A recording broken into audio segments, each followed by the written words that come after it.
Professor ऋतु के साथ खड़े रहेंगे।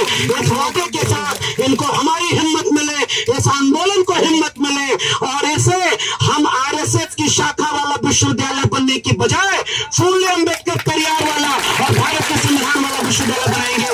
हम ज्योतिबा फूले, सावित्रीबाई फूले, बाबा साहब अम्बेडकर का प्रांगण इसे बनाना चाहते हैं। इसलिए इस न्याय की लड़ाई में शामिल है।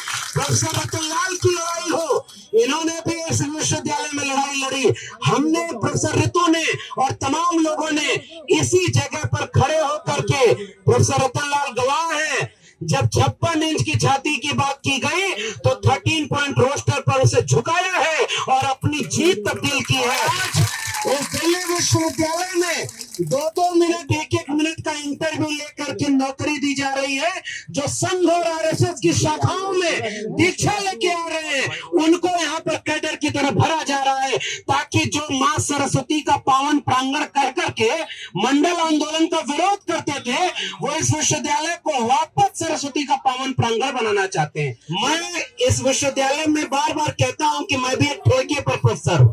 जो प्रोफेसर ऋतु थी उनको पद से हटाया गया और हम लोगों के हटाए जाने की तैयारी है। और इसलिए इस देश में जाति के नाम पर अन्याय अत्याचार कहा जाता है, कम पढ़े लिखे लोग करते हैं, ये गलत है। जो पढ़ लिख लिया वो ज्यादा जातिवाद करता है, बस उसका जातिवाद दिखता नहीं।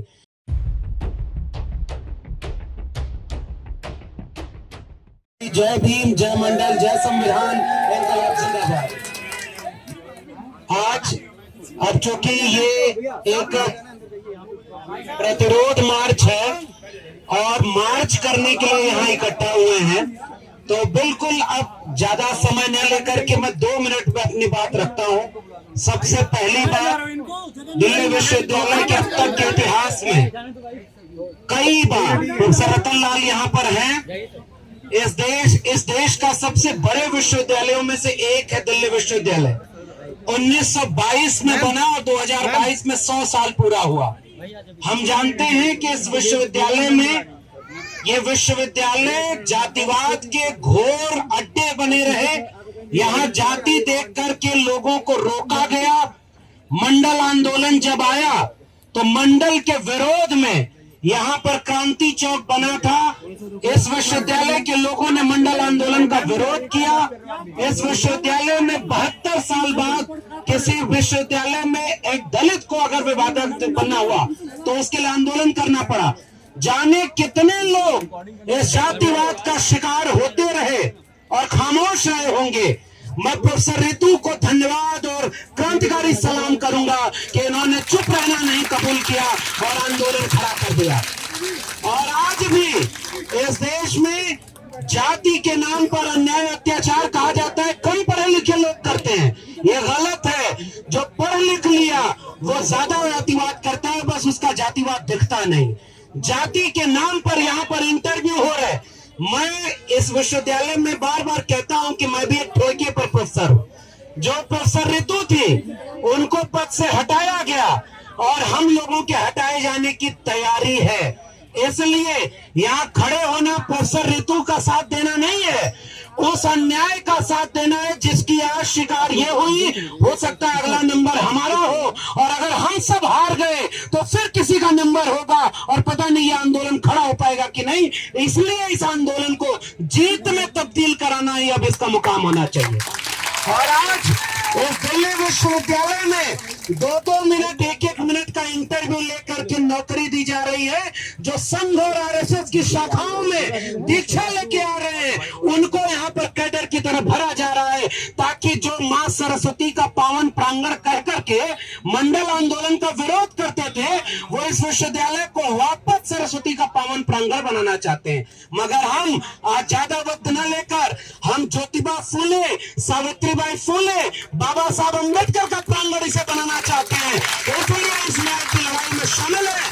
प्रोफेसर रतनलाल की लड़ाई हो, इन्होंने भी इस विश्वविद्यालय में लड़ाई लड़ी, हमने, प्रोफेसर ऋतु ने और तमाम लोगों ने इसी जगह पर खड़े होकर के, प्रोफेसर रतनलाल गवाह है, जब 56 इंच की छाती की बात की गई तो 13 पॉइंट रोस्टर पर उसे झुकाया है और अपनी जीत तब्दील की है। और आज मैं प्रोफेसर ऋतु को इस बात के के लिए फिर से बधाई दूंगा। इस जगह पर जाने कितने हमले हुए, लोग ताना मारते रहे कि इनको पढ़ाना नहीं है, इनको निकाल दिया। मैं आपसे एक और बात कहना चाहता हूं, जैसे प्रोफेसर ऋतु को निकाला ना, ऐसे जाने कितने सैकड़ों प्रोफेसर को जिसमें दलित पिछड़े थे उनको निकाला गया। वो डर गए, वो चुप रहे और उन्होंने उसके लिए आवाज नहीं उठाई। और आज प्रोफेसर ऋतु ने ये आवाज उठाई है तो ये आने वाली पीढ़ियों के लिए रास्ता बनेगा। और मैं आप सबको बधाई दूंगा। आज के दिन इतने लोग यहाँ पर इकट्ठा है, अब ये एक जन आंदोलन बन चुका है और हम भी, ये नौकरी नहीं न्याय का आंदोलन है। और इस न्याय की लड़ाई में ये आखिरी वाक्य मेरा है। प्रोफेसर रतनलाल ने भी कहा ना कि इस विश्वविद्यालय में 10,000 प्रोफेसर हैं, पूरे कॉलेजेस को मिला लीजिए, कितने को कौन जानता है, क्योंकि सब वही कुंजी छापे में इनकी बात से समर्थन करता हूं। और अपने अपने लोगों को यहाँ कैडर देख करके नौकरी दे रहे और हमारे ऊपर जांच बैठाते हैं कि बाहर जाकर के आप बोलते क्यों हैं। अरे प्रोफेसर हम बाद में हैं, हमारे हाथ में कलम और किताब तब आई जब फूले अम्बेडकर पेरियार ने आंदोलन किया था और इस विश्वविद्यालय में हमें रोका जा रहा है। इसलिए मैं प्रोफेसर ऋतु के इस आंदोलन के साथ खड़ा हूं और आखिरी दम तक खड़े रहेंगे। एक आखिरी बात है, आंदोलन बार बार नहीं खड़े हो पाते साथियों।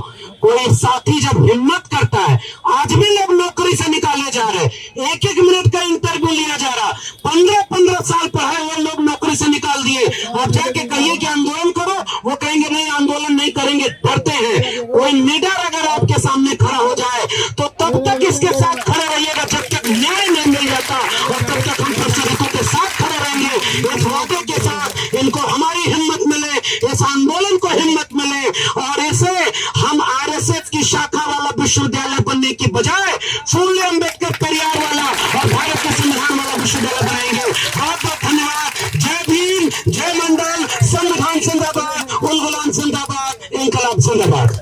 कहते हैं दुनिया में दो ही वाद है, देश में एक मनुवाद, दूसरा अम्बेडकरवाद। ये अम्बेडकरवाद आपके सामने खड़ा है, देखेंगे ताकतवर कौन है, अम्बेडकरवाद की मनुवाद। और अभी मैं चाहती हूँ कि हमारे बीच में राष्ट्रीय अध्यक्ष समता सैनिक दल के भी हैं, लक्ष्मण प्रोफेसर यादव हमारे बीच में खड़े आए हो तो जाना नहीं, उनको स्वयं को दिखानी है अपनी ताकत, अम्बेडकर की ताकत, अम्बेडकरवाद की ताकत क्या होती है, आज हमने उनको दिखाना है। तो कोई भी, वो कहते हैं 1 इंच पीछे नहीं हटेंगे, हम भी 1 इंच पीछे नहीं हटेंगे।